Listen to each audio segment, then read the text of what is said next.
They wept on national television and called their lawyers before they even checked the survivor list. I sat in the terminal and listened to the voicemail my daughter left her husband. She said, "The old woman is gone. Finally, we can sell everything. The plane never crashed, but her inheritance just did. I am still alive, and I am holding the receipt for every single lie. My name is Eleanor Whitmore. I am 56 years old, and for the last 20 years, I have made a living calculating the probability of catastrophe for a private firm called Stratos Shield Aviation. I live a quiet life in a small town in Connecticut, the kind of place where neighbors wave but do not ask questions. I prefer it that way. In my line of work, variables are dangerous, and people are the most unpredictable variables of all. This morning, the world decided I was dead. It started as a push notification on my tablet. Flight 379 had lost contact with radar over the Atlantic Ocean. The news anchors were already wearing their somber faces, reading the preliminary passenger manifest with practiced gravity. My name was 7th on the list. Eleanor Whitmore. Missing. Presumed lost. It is a surreal experience to witness your own erasure from society while you are still drinking lukewarm coffee. By 9 o'clock, my primary checking account was flagged for unusual activity, likely an automatic freeze triggered by the mortality lists circulating through the banking data streams. My phone did not ring. People do not call the dead. They talk about them. They post photos with tragic captions. They begin the mental arithmetic of inheritance. I was not on Flight 379. I was sitting in the executive lounge of the terminal, watching the coverage on a muted television screen. I had been booked on that flight. I had walked down the jet bridge. But then I heard it. A low-frequency hum in the auxiliary power unit while we were boarding. To most people, it was just background noise. To me, it sounded like a fractured bearing in the cooling system. Old habits do not die, and neither did I. I grabbed my carry-on, feigned a sudden illness, and demanded to be deplaned. I took a voucher for the next flight out, 5 hours later. That professional paranoia saved my life. The airport was a chaotic symphony of panic. Travelers were glued to monitors, gasping at the footage of search and rescue helicopters circling dark water. The noise of the 21st century is relentless. It demands immediate reaction, immediate grief, and immediate content. I watched a reporter speculate on the cause of the crash, blaming pilot error. He was wrong. I knew he was wrong because I had heard the mechanical failure with my own ears. I had the technical logs noted in my private journal. I unlocked my phone to call my daughter, Margaret. It was the natural instinct. I needed to tell her I was safe. I needed to hear the relief in her voice. My thumb hovered over her contact name. Then I saw the voicemail notification. It had arrived 10 minutes after the news broke. I pressed play. I expected sobbing. I expected panic. Instead, I heard Margaret's voice, clear and sharp, cutting through the static. "Noah, pick up the phone. You are not going to believe this. Mom was on the list. I just got the alert. She is gone." There was a pause. Not a pause of sorrow, but a pause of calculation. Do not pretend you are sad. Noah, we talked about this. The trust fund unlocks upon death. We can finally sell the house. We can sell everything. I lowered the phone. The air in the lounge suddenly felt very thin. I looked at the television screen, where my photograph was now being displayed alongside a candle emoji. I did not make the call. I set the phone down on the polished mahogany table. A waiter passed by and offered me a refill on my water. I nodded. I was a ghost now. The world believed Eleanor Whitmore was at the bottom of the ocean, and for the first time in years, I saw the advantage of being invisible. Margaret was already liquidating my life. She had not waited for a body. She had not waited for confirmation. She had waited for the wire transfer. I took a sip of water. It was cold. I decided to stay dead for a little while longer. There were things I needed to arrange. There were documents regarding the aircraft's maintenance history in my cloud storage that would interest the federal investigators, and there were new documents I needed to draft regarding my estate. I watched the news ticker scroll by. 140 souls lost. I was the 141st. But I was the only one who was going to walk out of this terminal to settle the score. The airport lounge is cold, but the memory of my lawyer's office is colder. I close my eyes, and I am back there. 3 years ago. The mahogany desk was wide, a physical barrier between my generation and hers. Margaret sat across from me, her posture perfect, her smile practiced. She pushed the document toward me with a manicured finger. "It is for your protection." "Mum," she had said, her voice smooth like expensive silk. "The Whitmore Family Trust will handle the heavy lifting. You should be gardening. You should be traveling. You look so tired lately." I remember looking at the document. The power of attorney clauses were buried on page 42. I saw them. I understood them. But I signed them. I signed them because I wanted to believe that my daughter loved me more than she loved the portfolio value attached to my name. That was the first error in my risk assessment. Our relationship did not die in a single day.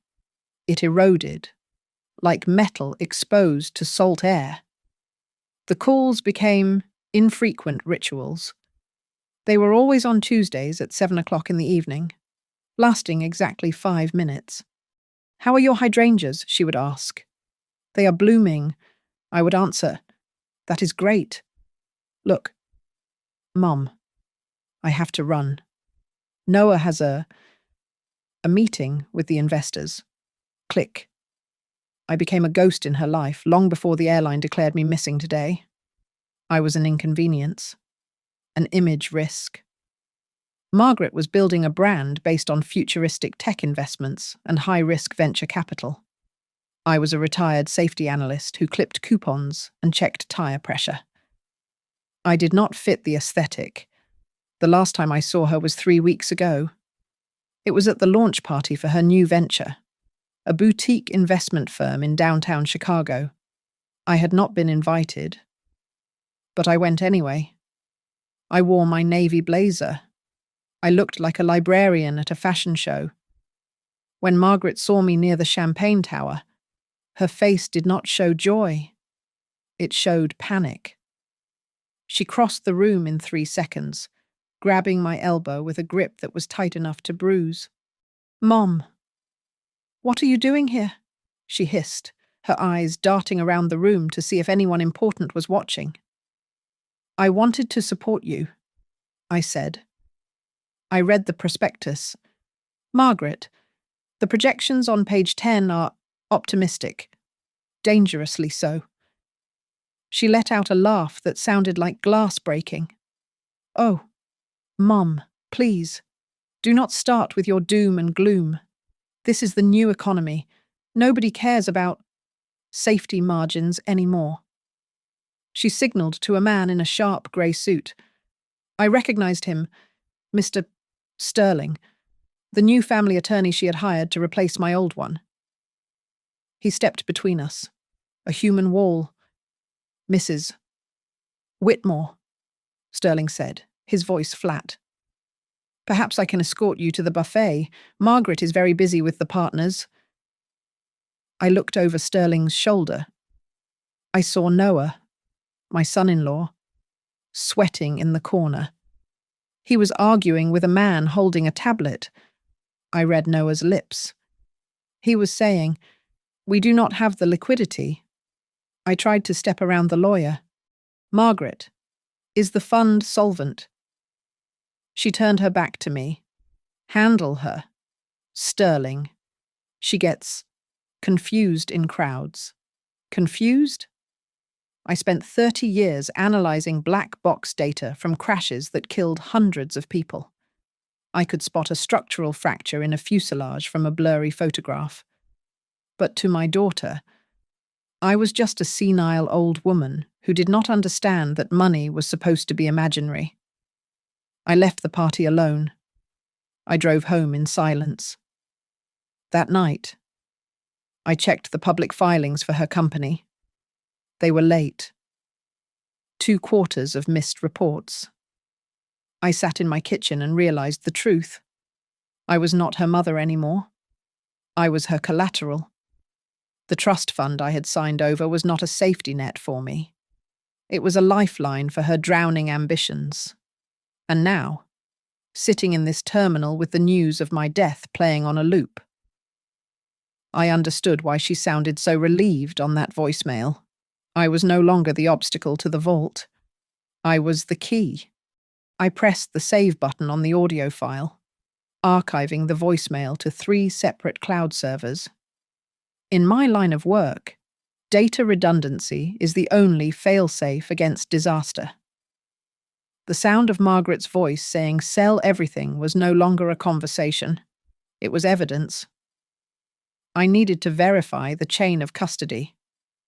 I logged into the passenger support portal provided by the airline for family members, using the credentials I had set up years ago as my own emergency contact. The system confirmed the timestamp. The call had been made 12 minutes after the first news alert. I sat in the corner of the lounge, shielded by a potted palm, and opened my laptop. My hands were steady. They were steadier than they had been when I was knitting baby blankets for Margaret 30 years ago. I navigated to the portal for the Whitmore Family Trust. The screen flashed red, account status freeze pending. Death certificate required. She had moved fast. Faster than a grief-stricken daughter should be able to move. I bypassed the front end and went into the document history logs. I have always kept a backdoor administrative key, a habit from my days auditing security protocols. I found the folder labeled Liquidation Strategy. It was not created today. It was created 6 months ago. I opened the subfolder titled Real Estate. There it was. A listing agreement for my house in Connecticut, fully drafted. The asking price was 20% below market value. It was priced for a quick cash sale, not a fair return. Unbelievable. I whispered to the empty air. She is. She is selling the foundation from under me. I clicked on the life insurance policy file. The payout was $5 million. It was a policy I had taken out 10 years ago to ensure she would be comfortable if I passed. I scrolled to the bottom of the claimant form. My breath hitched. The form was already filled out, but it was the signature block that turned my blood into ice water. There was a digital signature applied to the beneficiary authorization. It was my digital signature, the encrypted key that was supposed to be on a secure flash drive in my safe at home. I picked up my phone and dialed the automated line for the digital notary service. I needed to know when that signature had been accessed. The robotic voice answered, "Welcome. Please enter your case number." I punched in the digits. Key 49 Alpha was activated at 8:45 this morning, the voice said. I hung up. 8:45? That was 15 minutes before the plane even took off. She had not waited for the crash. She had activated the key while I was still boarding. The crash was just a convenient accelerator for a plan that was already in motion. Margaret had stolen my digital identity and was waiting for the first biological opportunity to use it. I felt a vibration in my pocket. It was a text from my neighbor, Mrs. Gable? Eleanor? I saw the news. I am praying. Margaret is here with a moving truck. She says she needs to secure your things. Is it true, a moving truck? She had a crew on standby. I typed a reply, then deleted it. If I responded now, the element of surprise would vanish. If I told Mrs. Gable I was alive, she would run out of the house screaming, and Margaret would know. Margaret would cover her tracks. She would claim it was a misunderstanding, a protective measure. She would hide the intent. No, I needed her to commit. I needed the transaction to hit the ledger.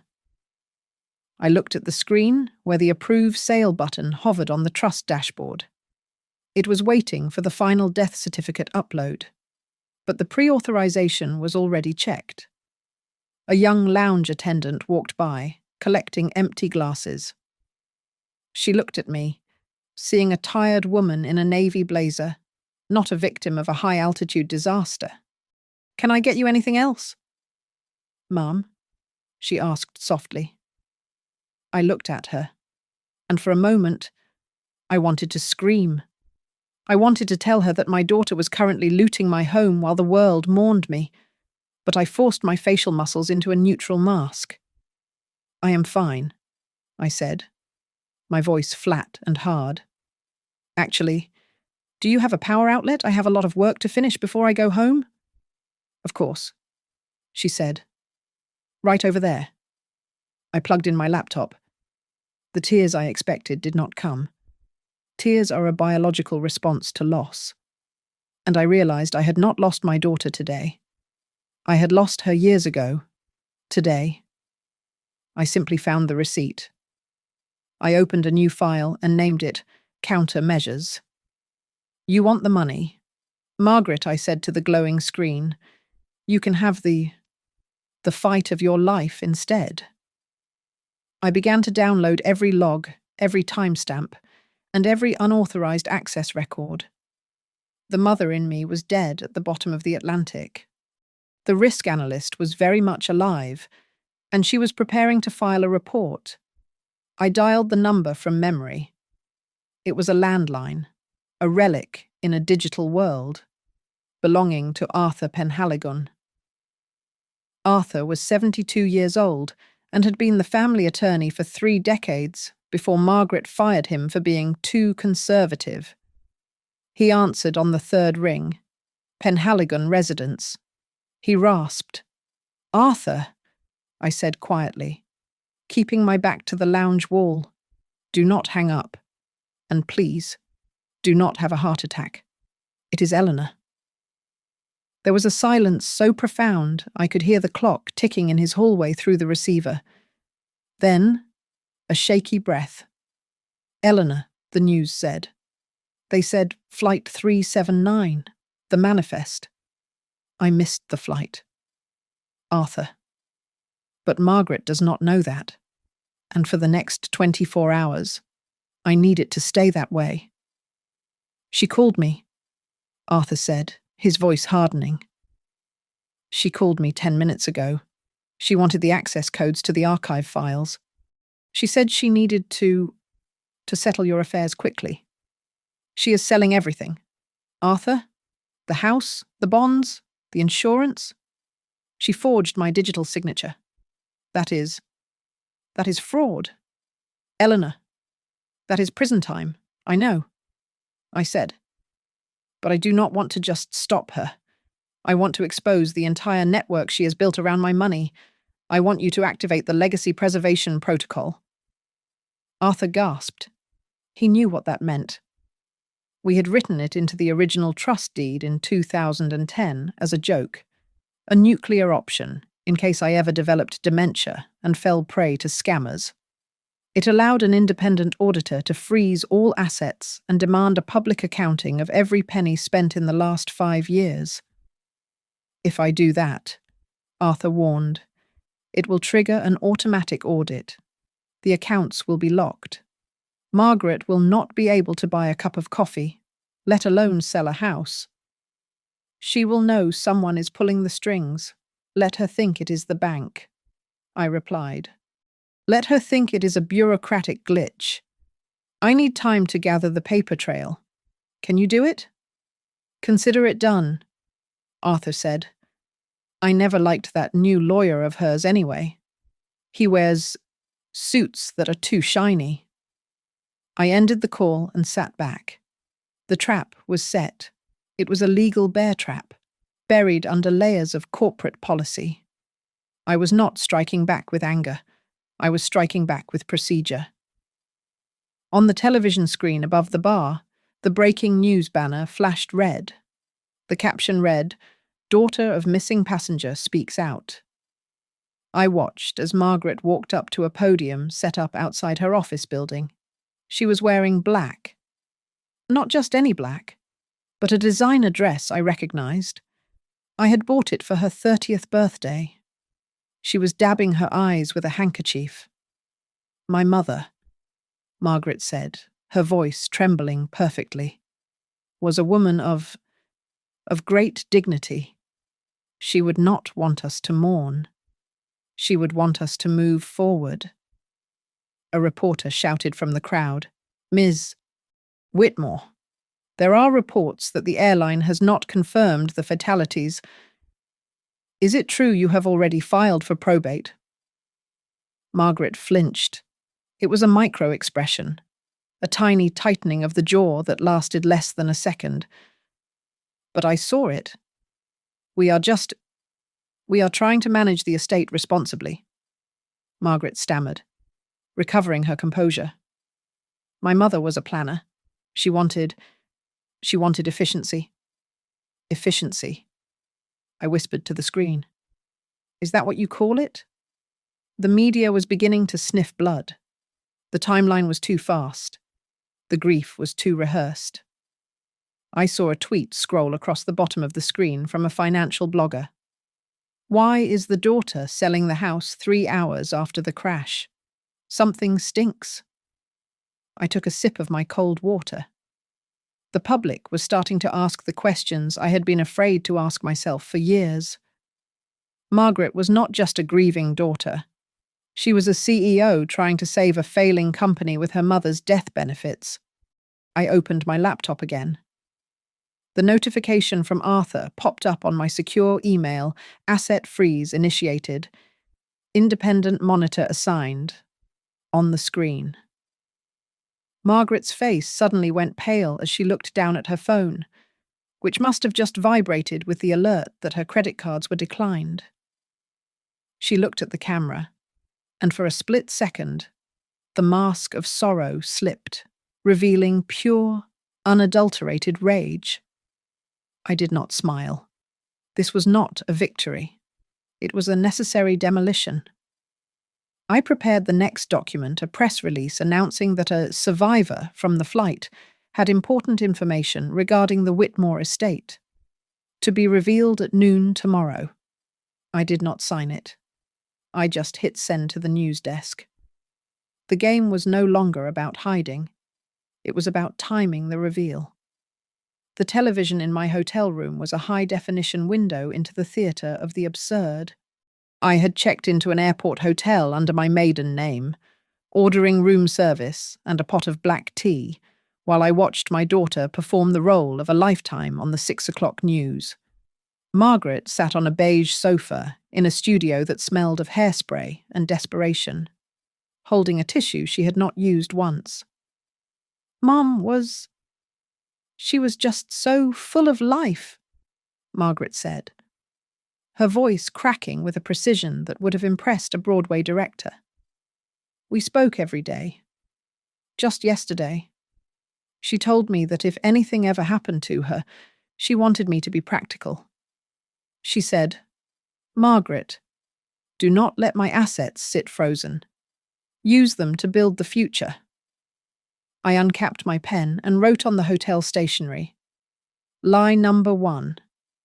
We have not spoken in 3 months," Margaret continued, touching a diamond necklace at her throat. "I am wearing this necklace because it was her favorite. She gave it to me for my graduation. I wrote lie number 2. She stole that from my jewelry box last Thanksgiving. The interviewer, a woman named Diane with sharp eyes and even sharper instincts, leaned forward. She was not buying the act. I could see the skepticism in the set of her jaw. That is a beautiful sentiment. Margaret, Diane said. But viewers are confused about the timeline.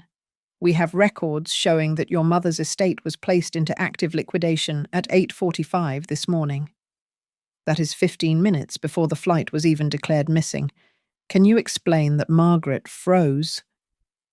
It was the deer in the headlights look I used to see when I caught her sneaking out of the house at 16. She blinked, rapid fire, her brain scrambling for a plausible narrative. Well, you have to understand, Margaret stammered, her voice pitching up an octave. She was very organized. We had discussed these things. I must have been confused by the time zones. I was just trying to follow her wishes. Are you really attacking a grieving daughter right now? She squeezed out a single tear. It tracked slowly down her cheek. Perfect for the high-definition cameras. Diane did not back down. We are just asking why the electronic signature on the sale documents matches an IP address in your office, not your mother's home. Did Eleanor Whitmore sign those papers? Or did you? Margaret stood up, knocking her microphone against the coffee table. This is outrageous. I am leaving. My lawyers will be hearing about this. The feed cut back to the studio anchors, who looked uncomfortable. I looked at the scrolling ticker at the bottom of the screen. The public opinion was shifting in real time. Hashtags were already trending. Half the internet was calling her a victim of media harassment.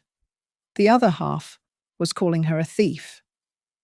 My phone buzzed. It was Arthur. Are you watching this? Arthur asked. She is digging her own grave on live television. Eleanor. We should issue the statement now. End it. No, I said, taking a sip of tea. Not yet. She is still improvising.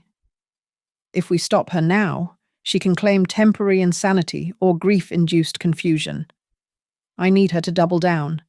I need her to lie under oath, or at least in front of a camera with a timestamp. You are enjoying this, Arthur said. I am not enjoying it. Arthur, I am executing a strategy. Margaret needs to believe she has escaped the trap so she can walk into the bigger one. Let her think the interview was just a stumble. She will try to fix it tomorrow. She will hold a press conference to clear her name. And that is when you show up. That is when I show up. I confirmed. I looked back at the screen. Margaret was being escorted to a black SUV, shouting at a cameraman. She looked terrified. She looked guilty. But mostly, she looked like someone who realized that the $5 million she had already spent in her mind was slipping through her fingers. I turned off the television. The room fell into silence. It was a heavy, suffocating silence. But it was the only weapon I had left. I would let the world speculate for one more night. I would let Margaret sweat for 12 more hours. Tomorrow, the dead woman would speak, and she would have a very loud voice. At 8 o'clock in the morning, exactly 24 hours after the world decided I was a tragedy, I decided to become a complication.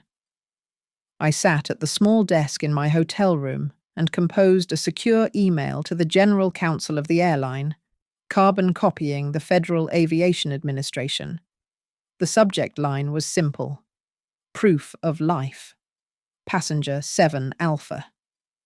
I attached a photograph of myself holding that morning's edition of the Chicago Tribune. The date, clearly visible next to my tired but very much alive face. I pressed send.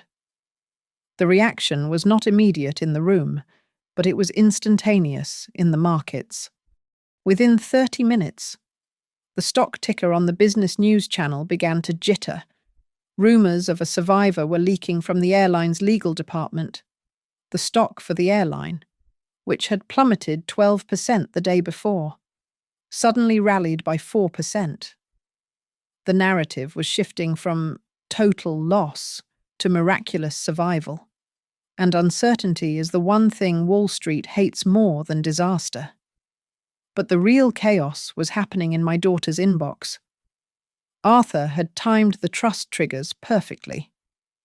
As soon as my status in the federal database updated from presumed deceased to status pending verification, the legacy preservation protocol slammed the gates shut. Every asset Margaret had tried to liquidate the house, the bond portfolio, the emergency cash reserves, was instantly frozen. My phone rang. It was not Margaret. She was too smart to leave another voicemail. It was Noah, her husband, the smooth operator. I answered on the fourth ring. Eleanor. Noah's voice was breathless, a performance of relief that was almost convincing.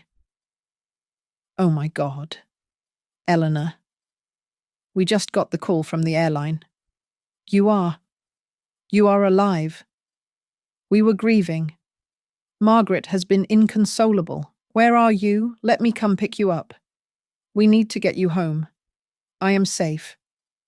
Noah, I said, keeping my voice steady. I do not need a ride. But you need to be with family. Noah insisted, the charm cracking slightly around the edges. There are legal matters. The banks are confused. They froze the accounts because of the mixed reports.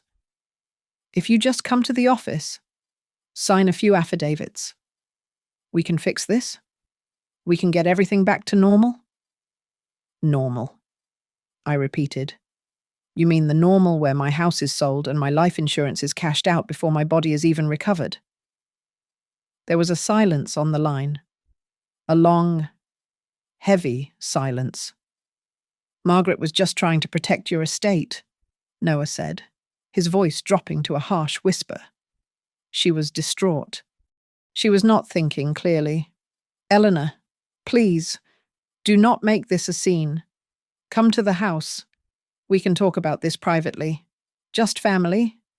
No, I said. No private meetings. No backroom deals. If Margaret wants to talk to me, she can do it where she started this conversation. In front of the cameras. What? What are you talking about? I have called a press conference for noon today at the airline's crisis center. I said, I suggest you and Margaret be there. And Noah, tell her to wear something simpler. The black dress was a bit dramatic for a robbery. I hung up before he could respond. I spent the next hour orchestrating the leaks. I did not give the full story. That would ruin the finale. Instead, I sent a single redacted screenshot of the trust fund transfer log to Diane, the reporter who had questioned Margaret yesterday. I added a note. The timeline does not match the grief. By 10 o'clock, the atmosphere in the city felt heavy, charged with static. My phone was vibrating incessantly with calls from Margaret, from her lawyer Sterling, and even from her publicist. I ignored them all. I dressed in my navy blazer, the same one I had worn to the airport yesterday. I brushed my hair. I looked in the mirror. I did not look like a victim. I looked like an auditor arriving for a surprise inspection. The hotel room felt small. The world outside was loud. I walked to the window and looked down at the street. I could see news vans already speeding toward the crisis center. Margaret was down there somewhere, likely screaming at her assistants, trying to spin a narrative that was rapidly disintegrating. She thought she was fighting for her reputation. She did not realize she was fighting for her freedom. I picked up my purse. Inside was the USB drive containing the audio recording of her voicemail. It felt heavy, like a stone. Ready or not. Margaret. I whispered to the empty room. Here I come. The conference room at the crisis center was a suffocating box of recycled air and nervous energy. When I walked through the double doors, the noise was physical, a wall of shouting reporters and camera shutters clicking like a swarm of mechanical crickets. Margaret stood near the front, flanked by Noah and Mr. Sterling. She looked perfect, dressed in a soft cream cardigan that screamed innocence. When she saw me, she launched herself forward, arms open, tears already welling up. "Mom!" she cried out, her voice breaking for the microphones. "Oh, thank God, we thought you were gone forever." I did not step into her embrace. I did not smile. I simply raised my hand, palm out, a universal stop sign. "Do not touch me." "Margaret," I said. My voice was not loud, but the room amplified it. The microphones caught the flat, metallic timbre of it. Margaret froze, her arms hovering in empty space. "Mom, I'm just so happy you are safe." "Sit down," I commanded. I walked past her to the podium. I placed my phone on the surface and plugged it into the audio jack the sound technician had provided. I looked out at the sea of lenses. "My name is Eleanor Whitmore," I began. "Yesterday, the world was told I was a victim. My daughter told you she was a grieving child trying to manage a tragedy, but grief is messy. Grief is slow. What happened yesterday was not grief. It was a transaction." "Mom." "Stop," Margaret hissed from the side, her face flushing red. "You are in shock. You do not know what you are saying." I pressed play. The voice that filled the room was amplified to concert volume. It was crisp, undeniable, and stripped of all the sobbing Margaret had performed for the cameras 24 hours ago. "The old woman is gone. Finally, we can sell everything." The silence that followed was heavy enough to crush a lung. The reporters stopped typing. The cameras stopped flashing. For 3 seconds, the only sound was the hum of the air conditioning. Then, Margaret screamed. "That is fake. That is out of context." I was hysterical. I was worried about the estate taxes. I turned to face her slowly. "The timestamp on that voicemail is 9:15 in the morning," I said calmly. "But the timestamp on your login to my digital signature key, that was 8:45. You stole my identity 15 minutes before the plane took off. Margaret, you did not wait for me to die. You were banking on it." "I did it for us," Margaret yelled, her composure fracturing like cheap glass. "The company was going under. Noah said we needed liquidity. I was trying to save the family legacy, I repeated, tasting the word like sour milk. "You think legacy is money. You think it is the house in Connecticut and the bond portfolio. That is why you will never understand why I'm doing this." I looked back at the cameras. I did not look like a victim anymore. I looked like a judge. "This is not about the $5 million in the trust," I said to the reporters. "I do not care about the money. I can live in a studio apartment. I can live in a tent. But I will not live as a commodity. I spent 30 years assessing risk. And yesterday, I realized the biggest risk to my life was not mechanical failure. It was the people sitting in the front row. Eleanor, please." Noah stepped forward, sweating profusely. "We can explain. It was a bridge loan strategy. It was just business. Business," I said.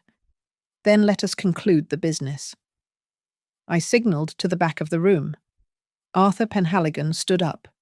He looked ancient and frail, but his voice was iron. "As of this morning," Arthur announced, reading from a blue legal folder, "the Whitmore Family Trust has been dissolved due to proven breach of fiduciary duty and attempted fraud. The assets have been transferred to a blind charitable holding. Margaret Whitmore and Noah Whitmore have been removed as beneficiaries, effective immediately. Margaret's knees gave way. She did not fall gracefully. She crumbled, grabbing the edge of the table to hold herself up.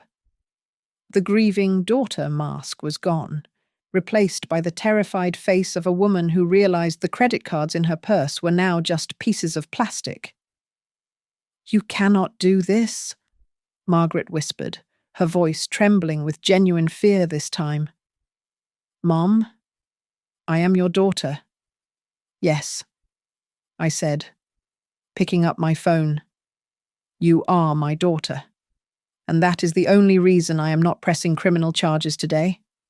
But the court of public opinion, I cannot save you from that." I walked away from the podium. The reporters began to shout questions, swarming toward Margaret and Noah, who looked like they were trapped in a burning building with no exit. I did not look back.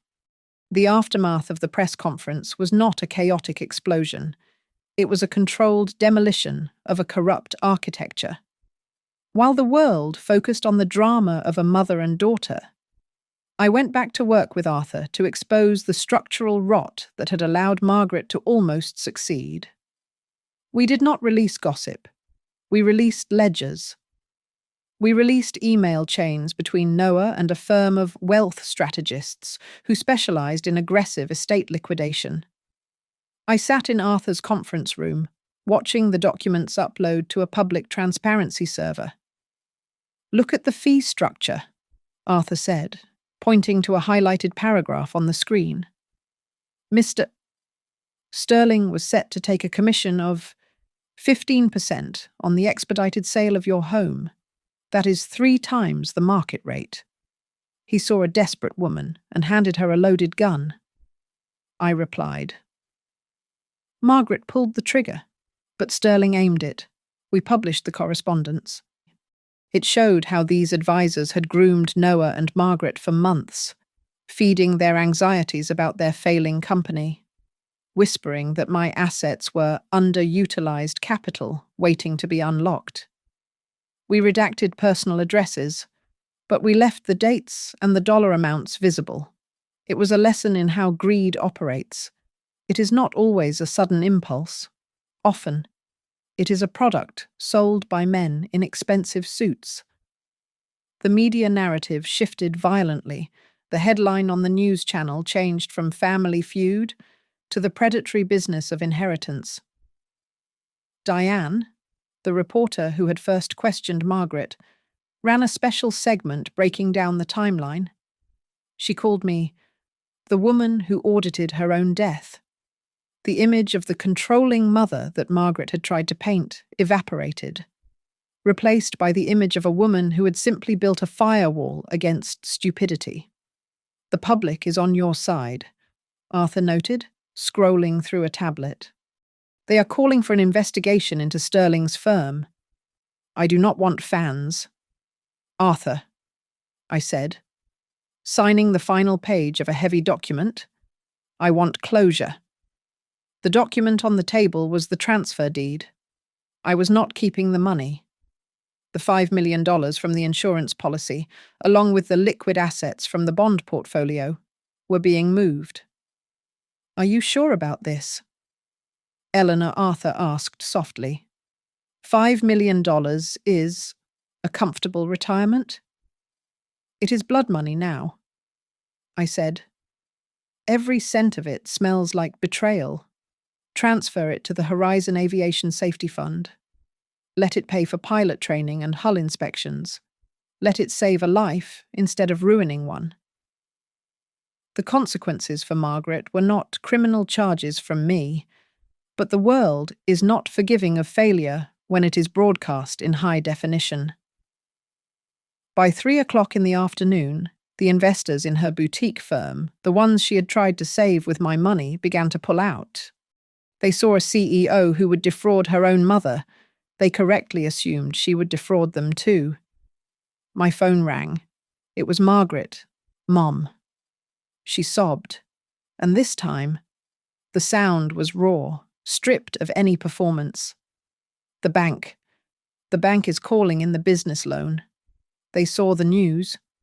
They say I am a reputational risk. They are seizing the office equipment tomorrow. You signed a personal guarantee for that loan? Margaret, I said, staring out the window at the grey city skyline. I warned you about that clause 2 years ago. But I will lose my house, she cried. I will lose everything. You have the money. You can stop this. Please. Just write a check. I cannot, I said. The assets have already been transferred to a charitable trust. It is out of my hands. You gave it away. Her voice was a whisper of pure disbelief. To strangers, I gave it to a cause that values safety over profit. I answered. There is no safety net left. Margaret, you wanted to sell everything. Now, you will learn what it feels like when there is nothing left to sell. I hung up. There was no joy in it.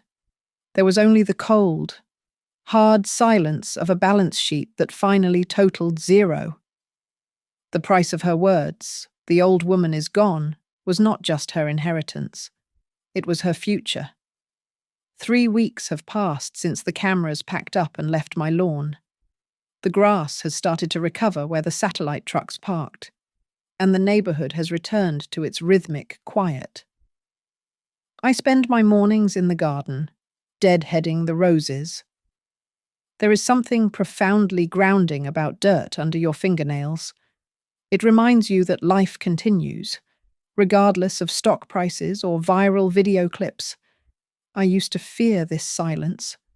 I used to fill it with television or busy work, terrified that the quiet was just an echo of my own irrelevance. But now, the silence feels different. It feels like armor. I sit on my porch with a cup of black coffee, watching the sun rise over the tree line, and I realize that I do not need to be needed to exist. I am enough. The phone rang at 7 o'clock on a Tuesday evening. It was the old scheduled time, a ghost of our former ritual. I let it ring twice before picking up. Hello, I said. Mom Margaret's voice was small. It sounded stripped of all the polish and pretense she had worn for years. It was the voice of the child who used to scrape her knees on the driveway. I am here. Margaret, I replied. There was a long pause on the other end. I could hear the background noise of a busy street. Perhaps a bus passing by. We moved out of the house today, she said, her voice trembling slightly. The bank took the keys at noon. We are staying in a 2-bedroom apartment near the industrial district. It is loud. It is a roof, I said gently. And it is yours. I know, she whispered. I just wanted to call, not to ask for anything. I just wanted to say that I woke up this morning and realized I didn't hate you for what you did. I hated myself. I looked in the mirror and I saw a stranger. I closed my eyes. It was the first honest thing she had said to me in a decade. Apologies are easy. Margaret, I told her.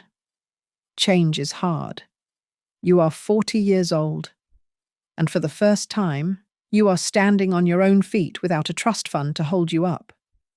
It will be uncomfortable. Noah left, she said abruptly. He said he couldn't handle the lifestyle downgrade. He went back to his parents in Ohio. I was not surprised. Noah was a fair-weather sailor, and we were in the middle of a hurricane.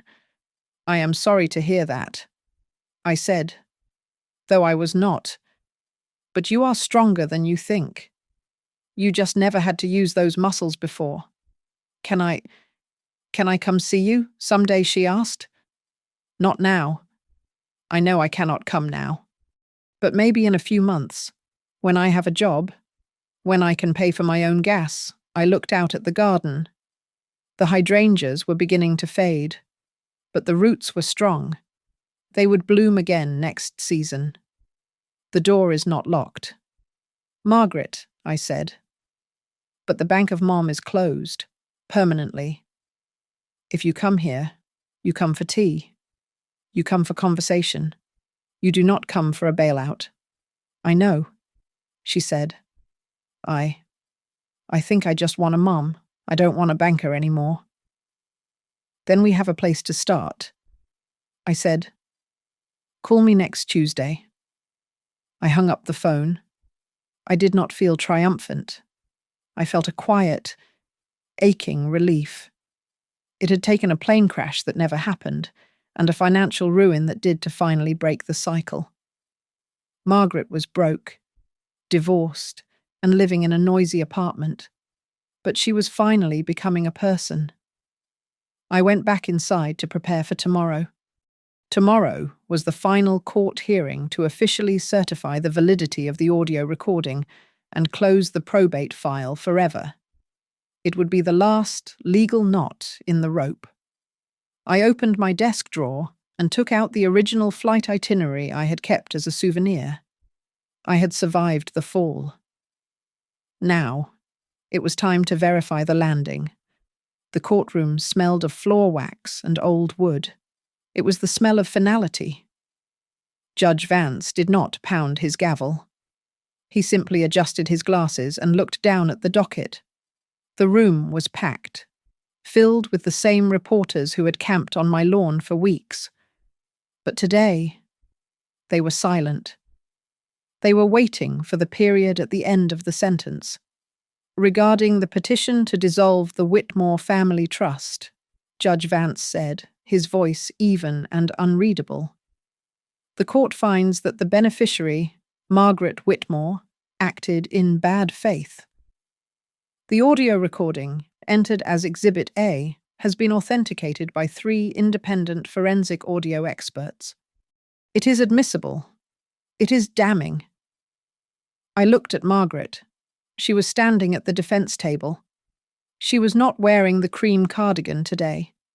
She was wearing a simple grey suit, one she likely bought off the rack at a department store. There was no lawyer whispering in her ear. Mr. Sterling had recused himself the moment the fee investigation started. She stood alone.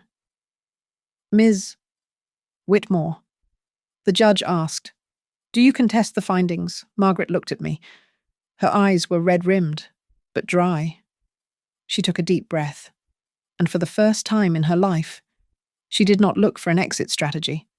She did not look for a lie. "No, Your Honor," she said, her voice barely a whisper. "I do not contest it. I said those words. I meant them at the time. I was wrong." The admission hung in the air. It was not an apology. It was a surrender. It was the sound of a woman realizing that the truth was the only currency she had left. Judge Vance nodded. Then the court grants the motion. The trust is hereby dissolved. All remaining assets are to be transferred to the Horizon Aviation Safety Fund, as per the grantor's request. This case is closed. I stood up. My legs felt light. The invisible weight I had been carrying since I heard that voicemail in the airport lounge was finally gone. The clerk handed me the final dissolution papers. I uncapped my pen. My hand did not shake. I signed my name, Eleanor Whitmore, one last time on the document that had caused so much pain. With that ink, the millions of dollars that had poisoned my family were gone, sent away to protect strangers in the sky. The courtroom remained silent. Nobody moved. They were waiting for me to gloat. They were waiting for the angry mother to scream at the ungrateful child. I walked to the microphone. Money is loud. I said to the room, it screams for attention. It demands to be counted. But honor is quiet. Life is quiet. I was supposed to be a statistic on a crash list. Instead, I am standing here to tell you that the value of a person is not what they leave behind in a bank account. It is what they stand for when the account is empty. I turned to Margaret. She was looking down at her hands, her shoulders slumped. "Goodbye, Margaret," I said softly. "Goodbye, Mum," she whispered back. I turned and walked down the center aisle. The double doors opened. I stepped out into the bright afternoon sun. I did not answer the questions shouted by the press. I did not smile for the cameras. I simply walked down the concrete steps, hailed a yellow taxi, and got in. "Where to?" Lady, the driver asked. "Home," I said. "Just home." The car pulled away into traffic, merging with the flow of the living, leaving the courtroom and the drama in the rear-view mirror. Justice had been served, and it tasted like peace. Thanks so much for listening to my story. I'd love to know where you folks are tuning in from, so drop a comment down below and let's get a conversation going. If you enjoyed this, please make sure to subscribe to Nora Revenge Stories, hit that like button, and smash the hype button to help this story reach even more people. Take care of yourselves.